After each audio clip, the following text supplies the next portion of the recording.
सद्गुरु महाराज के युगल चरणों में कोटि कोटि नमन। इस पावन मंदिर में पधारे हुए गुरुजन, सत्संग प्रेमी महानुभावों, माताओं एवं भक्तिमती बहनों, आप सबों के भीतर विराज रहे परमात्मा स्वरूप आत्मा को हम वंदन करते हैं। श्री राम में सब जग जानी, करो प्रणाम जोर युग पानी। यही भाव लिए हम आप सत्संग ज्ञान रूपी गंगा में अवगाहन कर अपने तन, मन और अंतःकरण को शुद्ध तथा पवित्र बनावे। अभी हम आप गुरु महाराज द्वारा रचित पावन ग्रंथ सत्संग योग प्रथम भाग से वेद भगवान की वाणी को सुन रहे थे कि हम आप उस परमात्मा को पाना चाहते हैं तो सबसे पहले उस परमात्मा में हम आपका प्रेम जमना चाहिए, क्योंकि परमात्मा केवल प्रेम के भूखे हैं। भगवान कहते हैं पत्रम पुष्पम फलम तोयम यो मे भक्त्या प्रयच्छति। कोई भक्त श्रद्धा भाव से, भक्ति भाव से मुझे कोई पत्र, पुष्प, दुर्वा कुछ भी अर्पण कर दे, मैं प्रसन्न हो जाता हूं। लेकिन श्रद्धा होनी चाहिए। श्रद्धा के बिना, प्रेम के बिना परमात्मा नहीं दिखते। उन्हें दिखाने के लिए भीतर में प्रेम चाहिए। दुनिया को आप लोगों ने रिझा लिया, दुनिया को आप लोगों ने खुश कर लिया, लेकिन अपने आप को आपने रिझाया नहीं। परमात्मा को आपने महर्षि साई स्वामी जी महाराज कहते हैं, रिझाया खूब दुनिया को, सुना बातें बना बहुतों, रिझाया यदि न अपने को, रिझा दुनिया को क्या होगा। यदि आपने अपने को नहीं रिझाया, आप अपने को नहीं जाना, तो परमात्मा को आप नहीं जान सकते। परमात्मा को जानने के लिए, परमात्मा को रिझाने के लिए सबसे पहले अपने आप को रिझाना होगा, अपने आप को जानना होगा। तो सबसे पहले उस परमात्मा के ऊपर हम आपको विश्वास होना चाहिए। दो दंपत्ति सेठ और सेठानी विदेश गए। विदेश से यात्रा कर लौट रहे थे। बीच समुद्र में जैसे ही पहुंचे तो जोरों की आंधी तूफान चलने लगी और आंधी तूफान के कारण जहाज डगमगाने लगा। डूबने की नौबत आ गई। सभी लोग रोने लगे, चीखने चिल्लाने लगे। कोई माँ बाप को पुकारने लगे, कोई भगवान को पुकारने लगे। सब चीख रहे, चिल्ला रहे हैं। सेठानी के मन में हुआ कि इस विषम परिस्थिति में मेरे पति भी रोते होंगे, दुखी होंगे। सेठानी अपने पति को देखने गई। उसके पति जहाज के ऊपरी मंजिल पर खड़ा होकर आकाश की ओर देखता हुआ खुश हो रहा था, प्रसन्न हो रहा था आकाश की ओर। पत्नी कहती है, अरे तुम ऐसे दुख की घड़ी में भी खुश हो रहे हो, प्रसन्न हो रहे हो। पति कुछ नहीं बोला।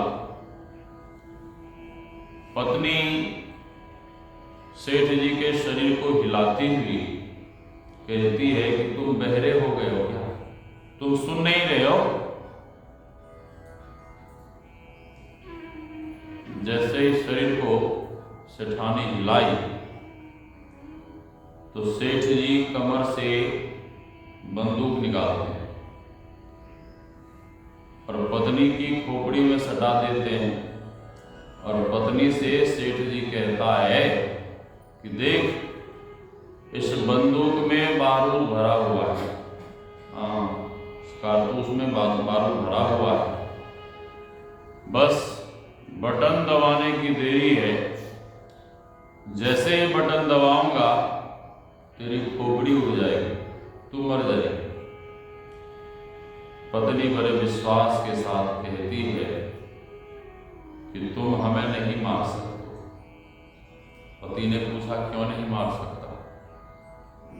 पत्नी बड़े विश्वास के साथ कहती है कि तुम हमें इसलिए नहीं मार सकते कि तुम मेरे पति हो, तुम मेरे पति हो, इसलिए तुम हमें कभी नहीं मार सकते।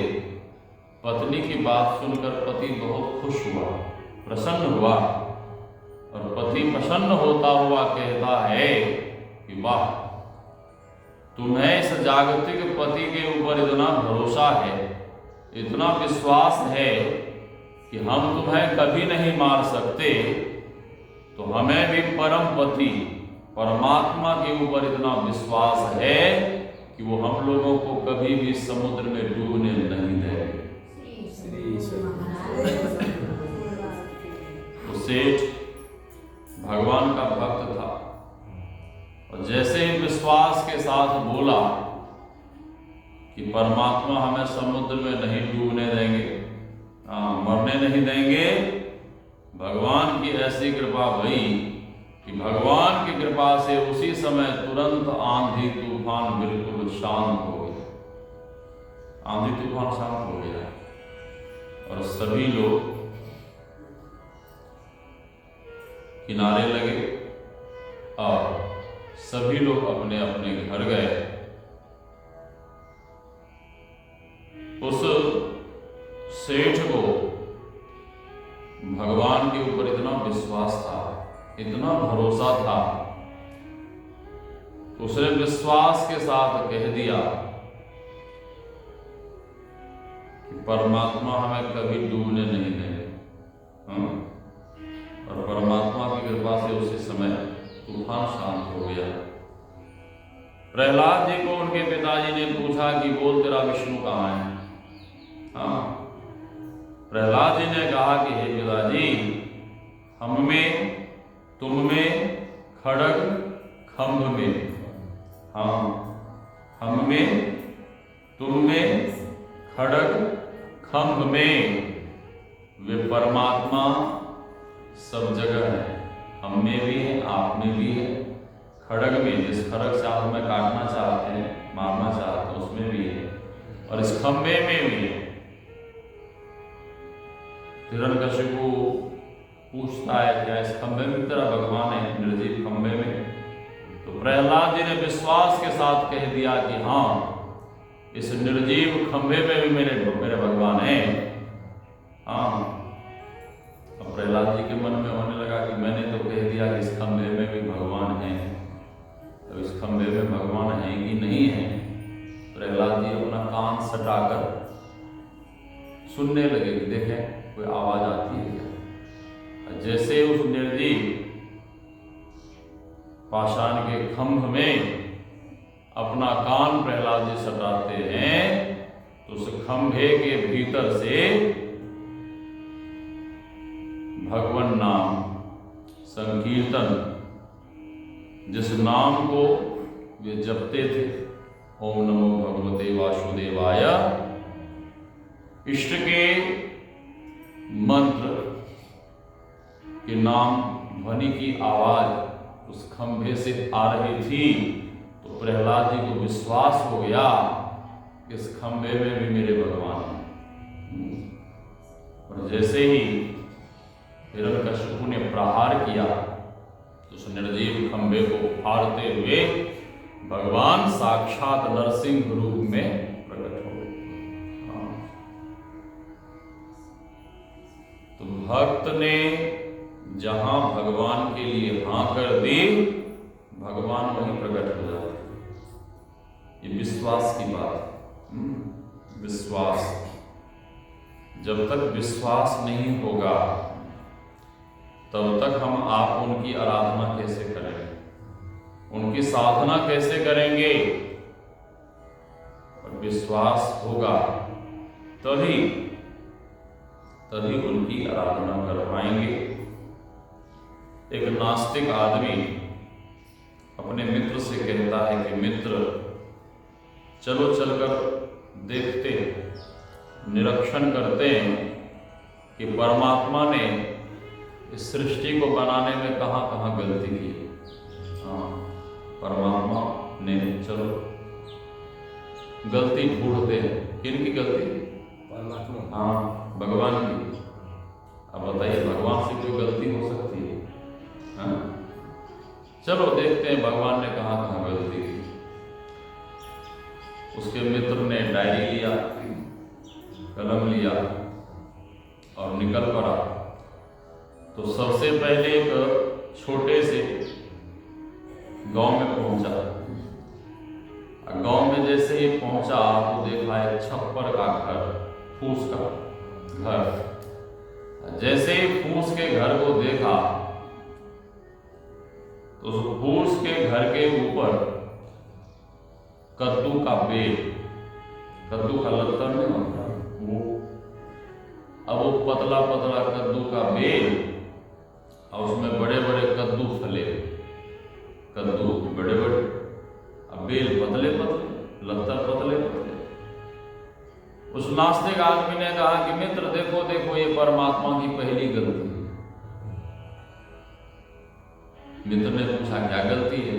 अरे मित्र, देखकर भी नहीं समझ रहे, इतने पतले पतले बेल, और इस पतले पतले बेल में तो छोटे छोटे फल लगने चाहिए, लेकिन परमात्मा ने देखो कितने बड़े बड़े फल लगा दिए, 5 किलो के, 10 किलो के कद्दू। हाँ, ये परमात्मा की पहली गलती है, लिखो। मित्र ने लिखा। फिर वहां से आगे बढ़े, एक आम्र वाटिका में गए। सामने में ना आम का बगीचा, हाँ, आम्र वाटिका में पहुंचे। वो जैसे ही पहुंचे तो नास्तिक मित्र ने कहा कि मित्र देखो, ये परमात्मा की दूसरी गलती है। दूसरी गलती? दूसरी गलती कैसे? नास्तिक मित्र ने कहा कि इतने बड़े बड़े पेड़ हैं, इस आम के पेड़ में तो कद्दू जैसा फल परमात्मा को लगाना चाहिए, लेकिन परमात्मा ने इसमें छोटे छोटे फल लगाए। ये छोटे छोटे फल तो कद्दू के बेल में लगना चाहिए, और कद्दू का फल इस आम के पेड़ में लगना चाहिए। लिखो, ये परमात्मा की दूसरी गलती। हाँ,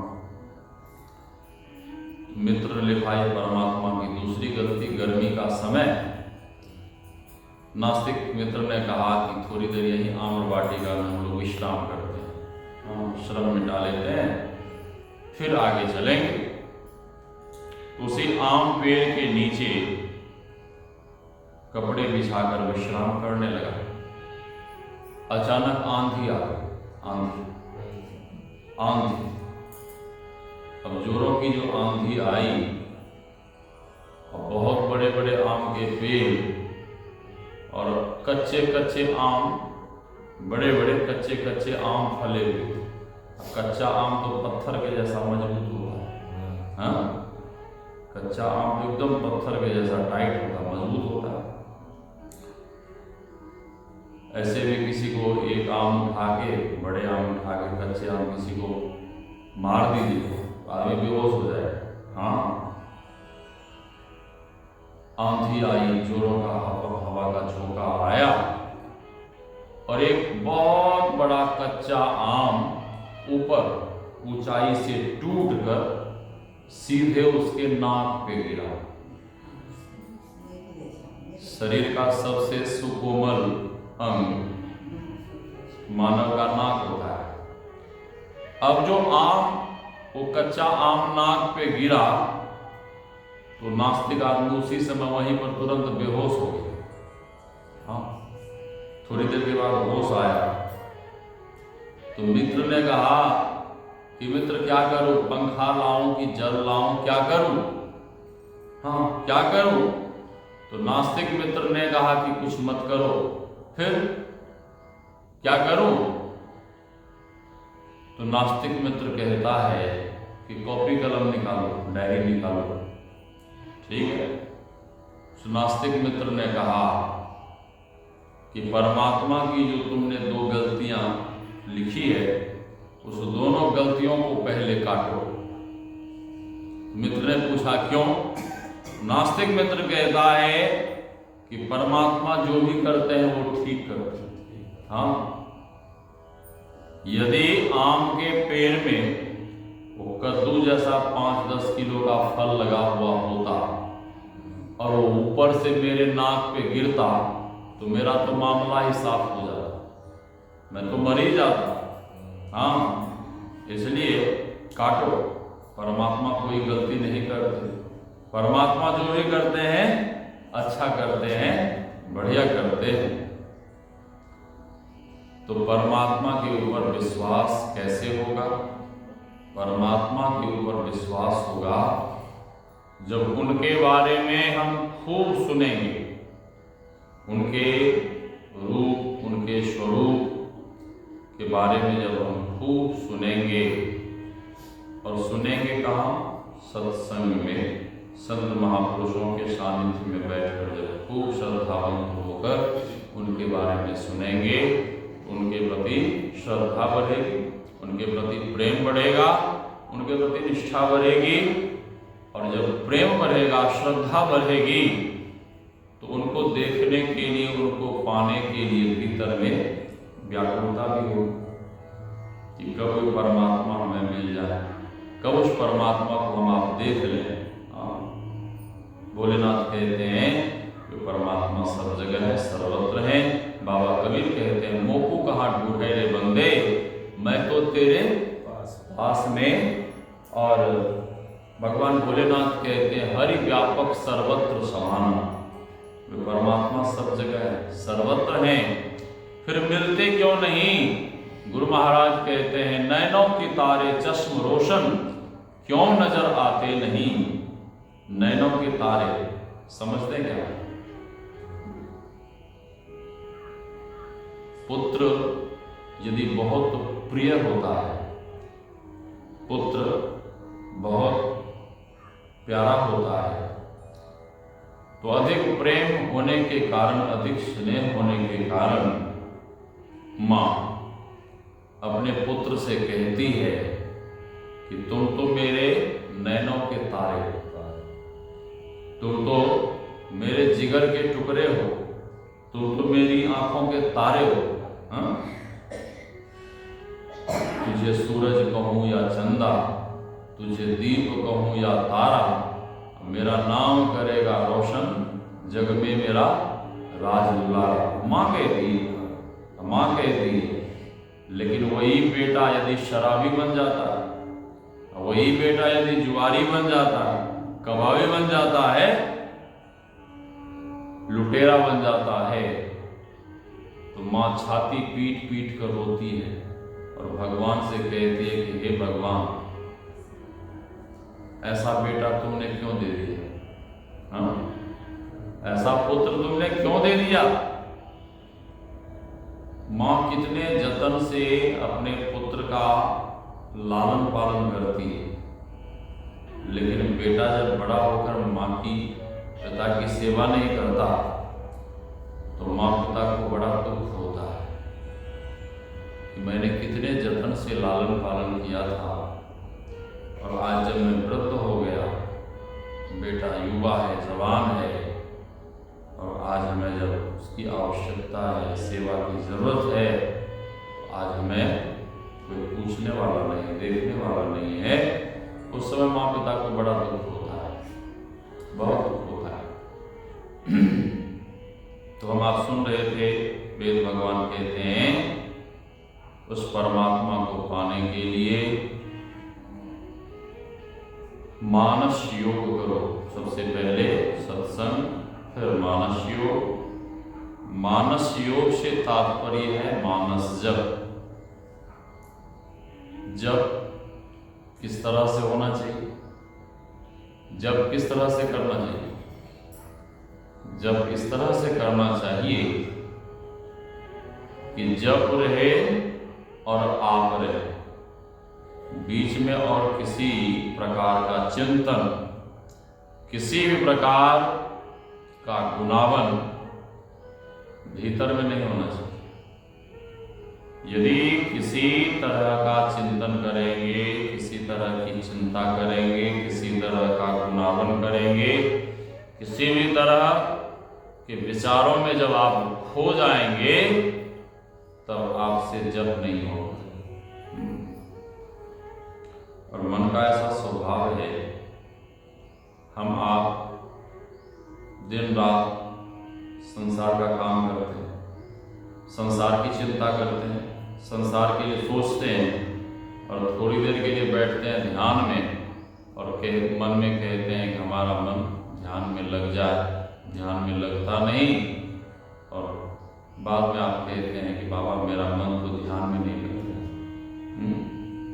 ऐसा क्यों होता है? ऐसा इसलिए कि आप दिन रात संसार के लिए सोचते हैं, संसार का चिंतन करते हैं, इसलिए आपका मन जब ध्यान में नहीं लगता। इसलिए गुरुदेव कहते हैं कि एक आदत लगाओ, अपने जीवन में एक आदत डालो। क्या? हर समय, हर क्षण, हर पल मार्ग में आप कहीं जा रहे हैं, कोई काम कर रहे हैं, मार्ग में जाते हुए भी आप जप करते हुए आप मार्ग में चलिए। कोई काम कर रहे हैं, काम करते हुए जप करिए। आप लेटे लेटे जप करिए। विश्राम के लिए जा रहे हैं, जप करते हुए आप विश्राम को जाइए। कुछ भी कर रहे हैं आप जप करते रहिए। और इस तरह से जब आप जप करेंगे तभी आपसे मानस ध्यान भी होगा। मानस ध्यान के लिए पहले जप करना होगा। और जब इस तरह से करें, इतने अनन्य भाव से, भाव विभोर होकर गुरु प्रदत्त मंत्र को जपें कि आपके इष्ट का स्वरूप आपके सामने अपने आप प्रकट हो जाए। तब समझिए कि ठीक ठीक आपसे जप हो रहा है। ऐसा नहीं कि मनोमय रूप आप बना रहे हैं, नहीं, मनोमय रूप नहीं। आप इतने व्याकुलता के साथ श्रद्धावंत होकर जप करें कि आपके इष्ट भगवान आपके सामने अपने ही आप प्रकट हो जाए। उनका स्वरूप अपने ही आप आपके सामने प्रकट हो जाए।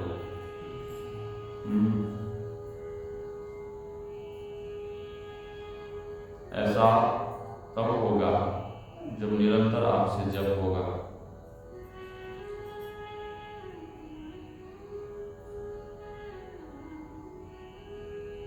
जप में, मंत्र में कितनी शक्ति है। एक बार ऋषियों की, देवताओं की सभा लगी। काशी के राजा सुकंद उस सभा में जा रहे थे। नारद जी ने कहा, सुकंद कहाँ जा रहे हो?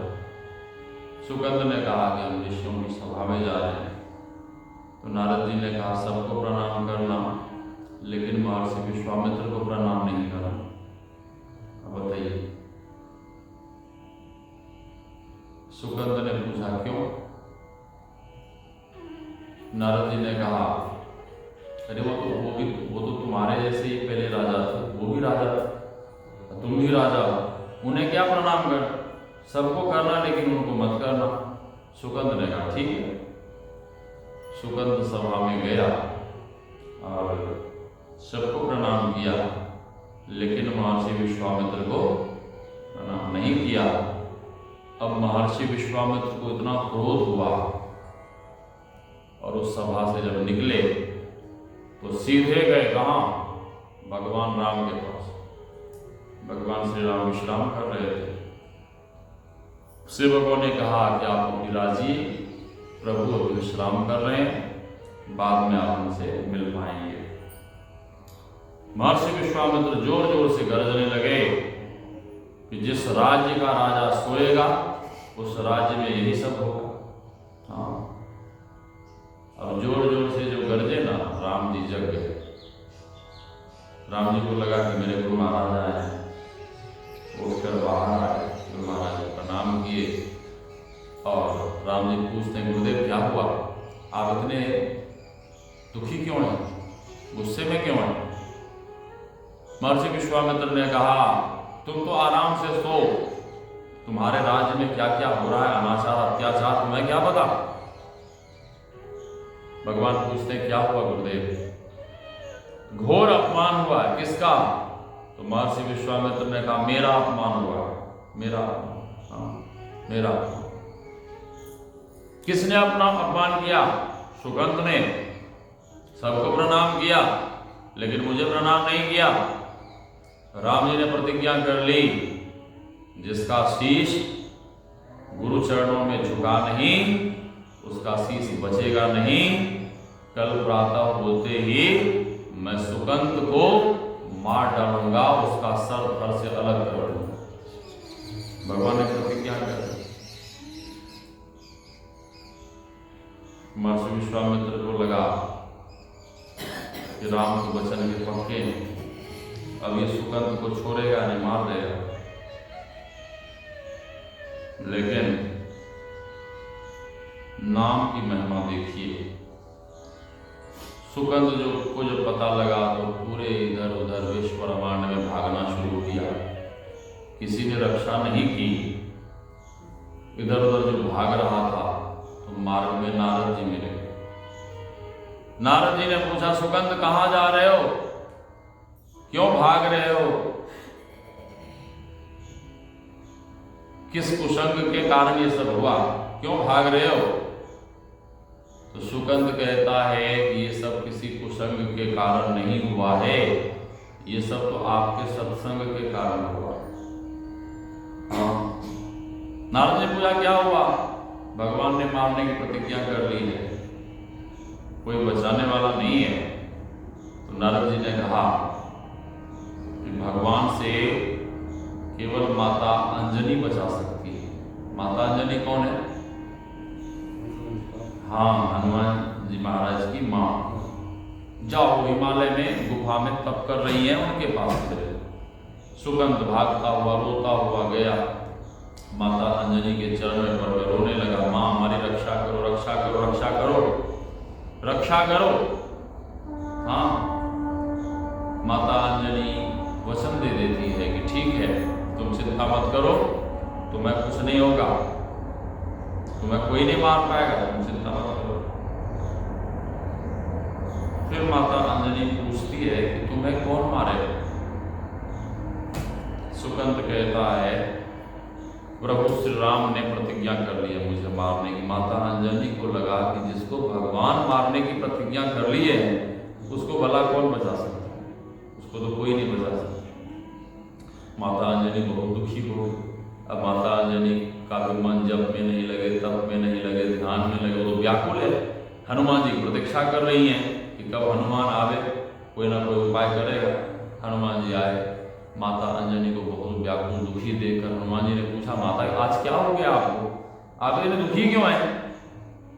हाँ, बहुत दुख की बात है, बहुत बड़ी विपत्ति आ गई। क्या विपत्ति आ गई है? मैंने किसी को रक्षा का वचन दे दिया है, क्या तुम उसकी रक्षा कर पाओगे? हनुमान जी कहते हैं, माता आपने जब इसको वचन दे दिया है तो मैं अपना प्राण भी देकर उसकी मैं रक्षा करूंगा। माता अंजनी कहती है, ठीक है, मैंने सुगंध को वचन दिया है। और सुगंध यही भय के मारे उधर उधर छुपा हुआ है। इनको मारने वाले कौन है? भगवान राम। अब हनुमान जी भी सोचने लगे, ये कैसी बात, भगवान ने प्रतिज्ञा कर ली है, फिर मैं इसको कैसे बचाऊंगा? हनुमान जी ने अपनी बुद्धि लगाई और हनुमान जी कहते हैं, सुगंध चल मेरे साथ। कहाँ? एकांत में जंगल चल। सुगंध को लेकर गए और हनुमान जी आसन लगा के एकांत में भजन में बैठ गए। श्री राम जय राम जय जय राम, श्री राम जय राम जय जय राम। भगवान नाम मंत्र का खूब भाव विभोर होकर जप करने लगे। हनुमान जी तो भाव से जप रहे थे, लेकिन सुगंध भय से जप रहा है। हाँ, हनुमान जी श्रद्धा से जप रहे थे, भाव से जप रहे थे, लेकिन सुगंध डर से जप रहा है। सुगंध जब भी करे और बगल से, हाँ, हनुमान जी ने कहा पीछे छुपकर बैठ जाओ। और हनुमान जी ने पूछ की दीवार बना ली और हनुमान जी ने कहा इसी के बीच छुपकर तुम बैठ जाओ, तुम्हें कुछ नहीं होगा, बस भगवान नाम जप करो। जब चल रहा है, प्रभात हुआ, राम जी लक्ष्मण भैया के साथ ढूंढने निकले। किनको? सुगंध मिले थे। हाँ, तो राम जी ने कहा कि लक्ष्मण हनुमान जी का पता लगाओ। हनुमान जी का पता लग जाएगा तो हनुमान जी सुगंध का पता लगा लेंगे। हाँ, पता करो हनुमान जी कहाँ। लक्ष्मण भैया कहते हैं, प्रभु आपको हनुमान जी का पता रहता है और हनुमान जी को पता आपका रहता है, हम क्या पता बता सकते हैं? तो ढूंढते ढूंढते हनुमान जी मिल गए। भगवान देखते हैं हनुमान जी एकदम भजन में मस्त, जप कर खूब अनन्य भाव से जप कर रहे हैं, आंखों से अश्रु धारा बह रही है। हाँ, जब सच्चे मन से कोई भक्त जप करता है, भाव विभोर होकर जप करता है, तो अपने आप आंखों से अश्रु धारा बहने लगती है। हनुमान जी जप भी कर रहे हैं, आंखों से अश्रु प्रेमाश्रु भी बह रहा है। सुकंत ने देखा कि भगवान हाथ में धनुष बाण एकदम लिए हुए, अब तो छोड़ेंगे नहीं, अब तो मार डालेंगे। जैसे ही पहुंचे तो भगवान कहते हैं, वो रहा सुकंत हनुमान जी के पीछे, वो रहा सुकंत, मार डालो उसका, वध कर दो। लक्ष्मण भैया धनुष पर बाण चढ़ाए और सुकंत के ऊपर चलाए, लेकिन वो बाण सुकंत को नहीं लगकर वो बाण हनुमान जी के हृदय में लगे, हनुमान जी के सीने में लगा। अच्छा, बाण हनुमान जी के सीने में लगा और मूर्छित हो गए कौन? भगवान। हनुमान जी को मूर्छित होना चाहिए, लेकिन हनुमान जी मूर्छित नहीं हुए। मूर्छित कौन हुए? भगवान। भगवान क्यों मूर्छित हुए? भगवान क्यों मूर्छित हुए? बाण कहां लगा? भगवान के हृदय में बाण लगा। ठीक है, हनुमान के, हाँ, बाण हनुमान जी के हृदय में लगा, मूर्छित हो गए भगवान। तो भगवान मूर्छित क्यों हुए? भगवान मूर्छित इसलिए हो गए कि हनुमान जी सदैव भगवान श्री राम को अपने हृदय में बिठा कर रखते हैं, अपने हृदय में बसा कर रखते हैं। इसीलिए बाण हनुमान जी के छाती में लगा, सीने में लगा और मूर्छित हो गए कौन? भगवान। हाँ, लक्ष्मण जी को लगा कि ये क्या हो रहा है, ये क्या हो रहा है, ये तो गड़बड़ हो रहा है। बाण मारा मैं सुगंध को, लगा हनुमान जी को और मूर्छित हो गए भगवान। ये तो गड़बड़ हो रहा है, ठीक नहीं हो। हाँ, जब भगवान मूर्छित हुए तो हनुमान जी अपना सर भगवान राम के चरण में रख देते हैं, झुका देते हैं। भगवान की थोड़ी मूर्छा कम हुई, आंख बंद है, भगवान श्री राम अपना वरद हस्त हनुमान जी के सर पे रखते हुए हनुमान जी के सर को सहलाने लगे, सहलाने लगे। भगवान हनुमान जी ने देखा कि भगवान मूर्छित हैं और उसी मूर्छा अवस्था में भगवान मेरे सर को सहला रहे हैं। हनुमान जी ने सोचा कि यही मौका है, यही बढ़िया मौका है। हनुमान जी उसी समय झट से पीछे हट गए और हनुमान जी कहते सुकंद जल्दी मेरे आगे और सामने आओ, जल्दी आओ। अब सुकंद डर के मारे जाए नहीं। हनुमान जी ने कहा विलंब मत कर, जल्दी सामने आ जा। सुकंद भय के मारे आगे तो गया, लेकिन भगवान के पास नहीं जाए। हनुमान जी ने पकड़कर सुकंद को भगवान के सामने सुकंद को बढ़ा दिया और जैसे ही सुकंद को भगवान के सामने हनुमान जी ने बढ़ाया तो भगवान अपना वरद हस्त सुकंद के सर पर रखकर सुकंद के सर को सहलाने लगे और तब तक भगवान की मूर्छा दूर हो। जैसे ही भगवान के नेत्र खुले तो भगवान देखते हैं ये क्या, हनुमान जी के जगह सुकंद मेरे सामने है और सुकंद के सर पर मेरा वरद हस्त है। हनुमान जी भगवान मुस्कुराने लगे और भगवान समझ गए ये सारा खेल हनुमान जी का है। हाँ, सारा खेल हनुमान जी का है। हनुमान जी हाथ जोड़ कर कहते हैं कि हे प्रभु, आपने जिसको मारने की प्रतिज्ञा की थी जिसको मारने की प्रतिज्ञा की थी, उसके ऊपर आपका वरद हस्त है और सुगंध आपकी शरण में है। और आपने प्रण लिया है कि जो भी कोई मेरे शरण में आ जाता है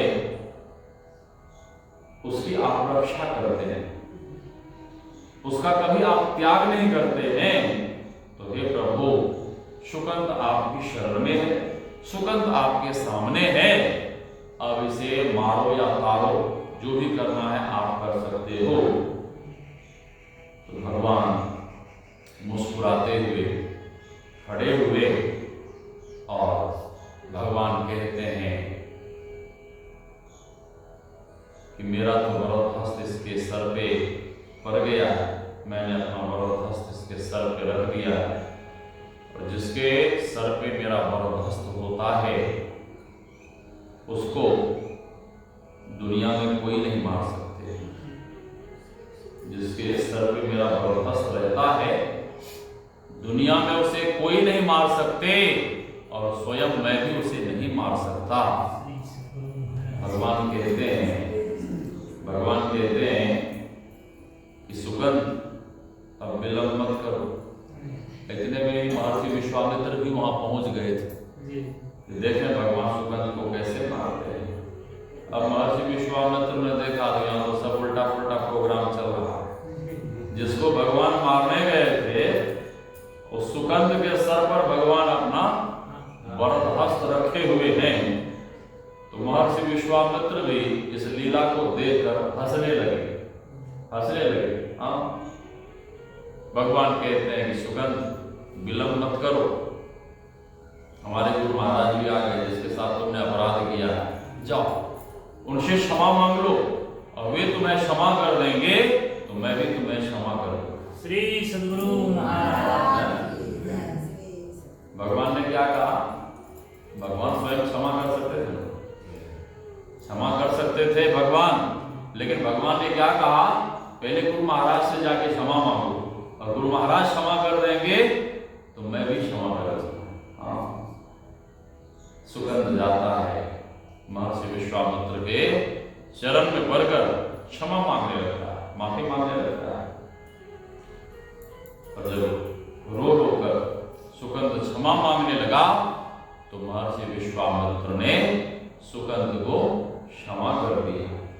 संत हृदय नवनीत समान। जब सुगंध चरण पकड़ कर रोने लगा तो संत को दया आ गई और महर्षि विश्वामित्र ने क्षमा कर दिया।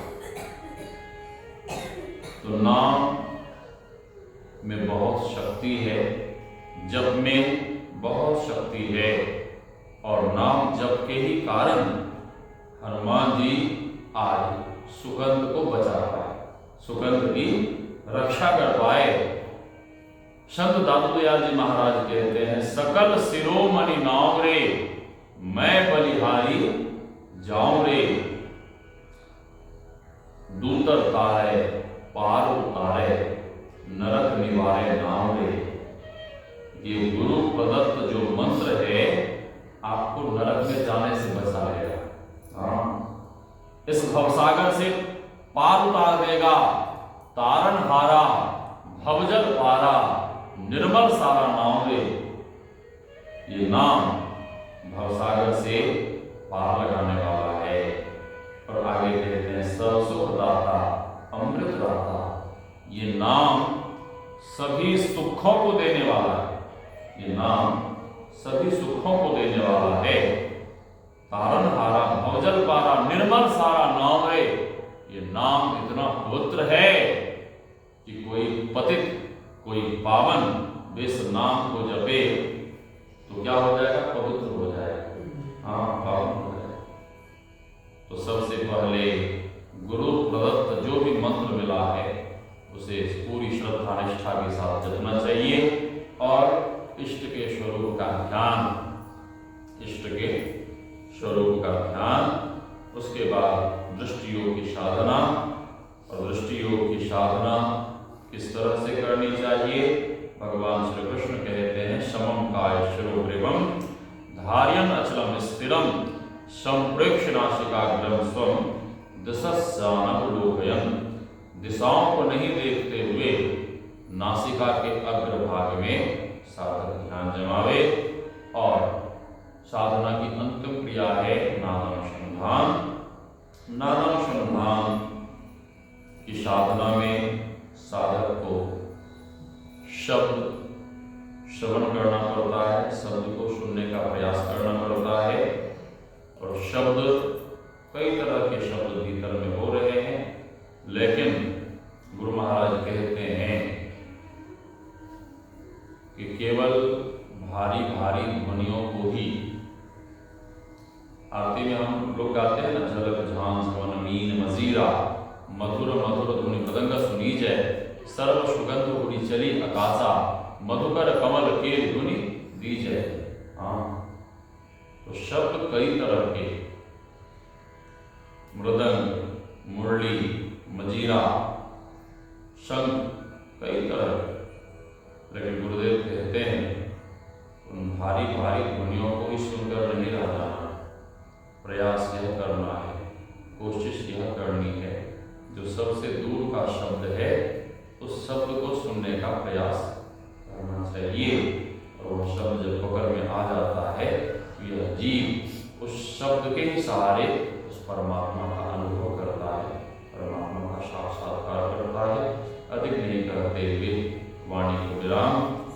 मैं तो ऐसे ही अनायास अचानक इधर नवगछिया के पहले श्रीपुर है, उधर कार्यक्रम में गया था। और ये हमारे बाबा बैठे हैं, बाबा पीछे भी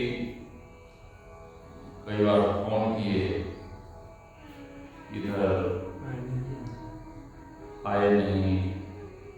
कभी जब इधर से आते हैं तो आइए मंदिर में। बाबा बहुत लगाव रखते हैं, बहुत श्रद्धा रखते हैं साधु महात्मा के प्रति, इनको बहुत प्रेम है संत महात्माओं के लिए। इनके प्रेम के कारण मैं यहाँ पर अनायास रात्रि में पहुँचा।